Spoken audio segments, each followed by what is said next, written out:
अब जो प्रसंग चल रहा है हम वहीं आते हैं कि जो साधनाएं शास्त्र विधि त्याग के मनमाना आचरण करते हैं उनको कोई उपलब्धि आध्यात्मिक मार्ग की नहीं होती।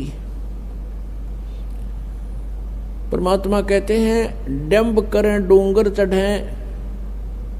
डूंगर कहते हैं ऊंची सी पहाड़ी पाल टीले पर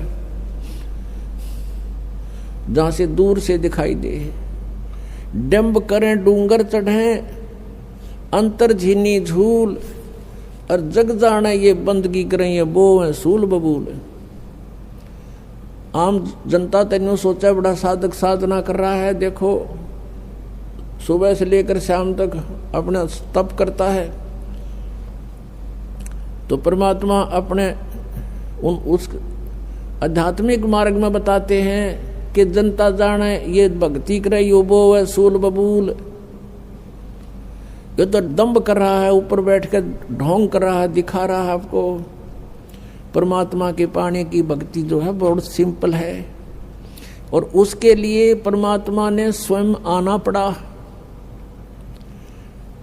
इस यथार्थ ज्ञान को देने के लिए जैसे कल रात का सारा ही सत्संग इस उद्देश्य पर था कि परमात्मा कैसा है, वो परमात्मा क्या करता है।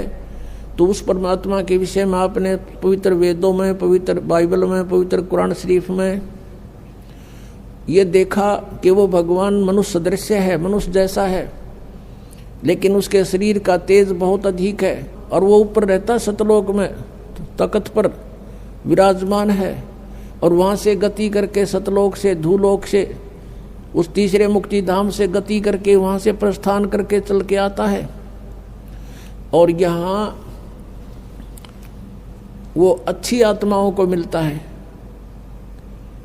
और अच्छी आत्माओं को मिलकर वो अपना तत्व ज्ञान आप ही बताता है। परमात्मा ने, परमेश्वर कबीर देव ने जो लीला की वो 600 वर्ष पहले की थी, वो उनके जीवनी के अंदर भगवान की लीलाओं में लिपिबद्ध है, वो लिखी हुई है। और आज वेद हमने देखे, इससे पहले वेदों को कोई समझ नहीं सका।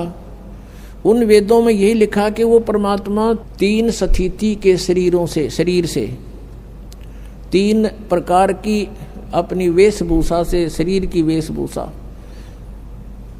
यह शरीर भी हमारा एक वेशभूषा है अपने, और नीचे ओरिजिनल शरीर अलग होता है हमारा सभी का, उसके ऊपर तो 3 प्रकार के शरीर धारण करता है और उनसे हम सबका धारण पोषण यानी सबकी संभाल करता है। एक रूप में मनुष्य सदृश शरीर है परमात्मा का, सतलोक में और ऊपर के लोकों में अलग अलग रूपों में विराजमान है। तो सतलोक के अंदर परमात्मा के एक रोमकूप की शोभा करोड़ सूर्य मिला दे, करोड़ चंद्रमा, तो भी परमात्मा का प्रकाश उनसे अधिक है एक रोमकूप का। इतना तेजों में शरीर है लेकिन गर्मी नहीं है। और फिर वो परमात्मा दूसरी स्थिति में जब आता है, वो प्रत्येक युग में एक लीला करता है। नवजात शिशु का रूप धारण करके प्रकट होता है और बाहर जंगल में, नगरी से बाहर वन में एक तालाब के ऊपर, जहां किसी दरिया से कोई लहरों के माध्यम से ऐसा कोई जल भरा हो, उस सरोवर के अंदर प्रकट होता है कमल के फूल पर। और ये सब कार्य परमात्मा अपना निर्धारित उद्देश्य लेकर आता है, उसे आधार से करता है। फिर उसको कोई अच्छी आत्माएं उठा कर ले जाती हैं जो पिछले संस्कारी होते, ऐसा वेदों में लिखा है, आपको दिखाएंगे, धीरे धीरे सारा परिचय कराएंगे। और उसको फिर वो धीरे धीरे जब बड़ा होने लगता है, छोटी ही आयु में परमात्मा अपना जो उद्देश्य लेकर आता है वो तत्व ज्ञान को प्रचार करना शुरू कर देता है। और उस परमात्मा के ज्ञान के सामने बड़े बड़े विद्वान मंडलेश्वर सब फिट्टे मुंह हो जाते हैं, उनको जवाब नहीं आता है। तो इस प्रकार परमात्मा दूसरी प्रकार की जो शरीर से लीला करता है वो शिशु रूप धारण करके आता है और ऐसे ही जनसाधारण की तरह कार्य करता है, अपना निर्वाह अपने हाथों से करता है। और वो पूर्ण परमात्मा भी होता है और एक भक्त के भी लक्षण उसी में पूरे होते हैं। और एक तत्वदर्शी संत भी कंप्लीट इन ऑल रेस्पेक्ट वही होता है। और एक अच्छे नागरिक का रोल भी वही करके दिखाता है। हमारे को एक एग्जाम्पल कोड करते हैं भगवान कि इस लोक में आप जी ने परमात्मा पाने के लिए ही प्रयत्न करना है। यहाँ की अन्य वस्तुओं की तुम इच्छा करते हो तो अभी आप बालक हो, खिलौने मांग रहे हो और ये खिलौने टूट जाते हैं, फिर रोते हो। तुमने क्या चीज मांगनी चाहिए यहां से?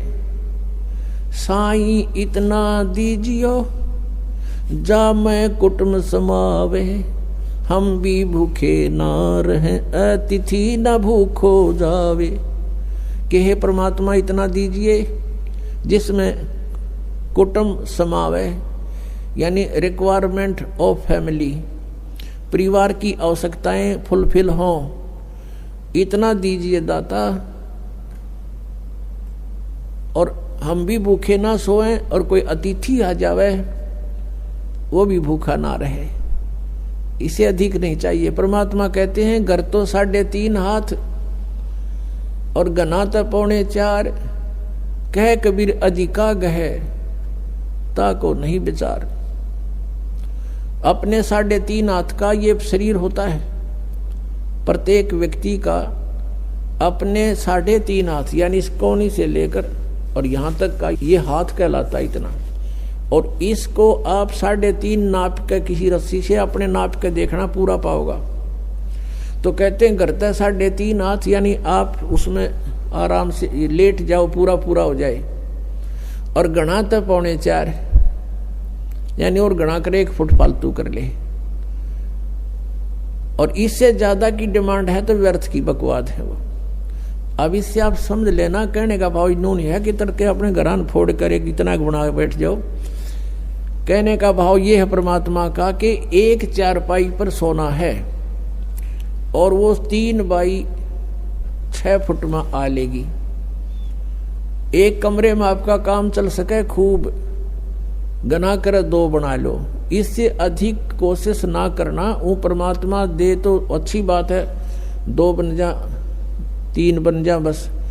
इससे ज्यादा का प्रयत्न ना करना।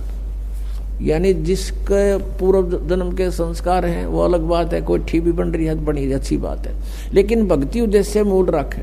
और जिनके पास पूर्व जन्म की कोई ऐसी पुण्य नहीं है और वो झोंपड़ी में भी रह रहे हैं, तो परमात्मा कहते हैं भक्ति ही करनी है। उस 4 कमरे वाली कोठी में भी भक्ति करेगा तो उसका उद्धार है, नहीं तो वह कोठी साथ नहीं दे, ना वह चाल साथ।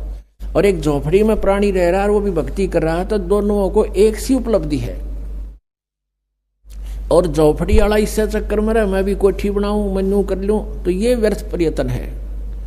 इनसे अपना मन हटाना। अब प्रसंग चल रहा है कि परमात्मा, जैसे कल सत्संग के अंदर आपने सुना था कि वो परमात्मा सतलोक से चलकर आता है, वो 3 सतिथि में उसका शरीर है। तो दूसरी सतिथि में वो हमारी कैसे देखभाल करते हैं, कैसे धारण पोषण करते हैं। वो एक बालक रूप में प्रकट होते हैं, धीरे धीरे बड़े होते हैं, फिर एक अच्छे नागरिक की तरह एक जीवन जी कर दिखाते हैं। परमात्मा कबीर जी जुलाहे का कार्य करते थे, दानक का कपड़ा बुनते थे, लोगों का सूत आता था, उस सूत को से कपड़ा बनाकर उससे जो मेहनताना प्राप्त होता था उसको ग्रहण करते थे। और उससे भी कोई बच जाता था, घर में भोजन से पैसा बच जाता था, उसको फिर भंडारे पर, धर्म पुण्य पर लगा दिया करते थे।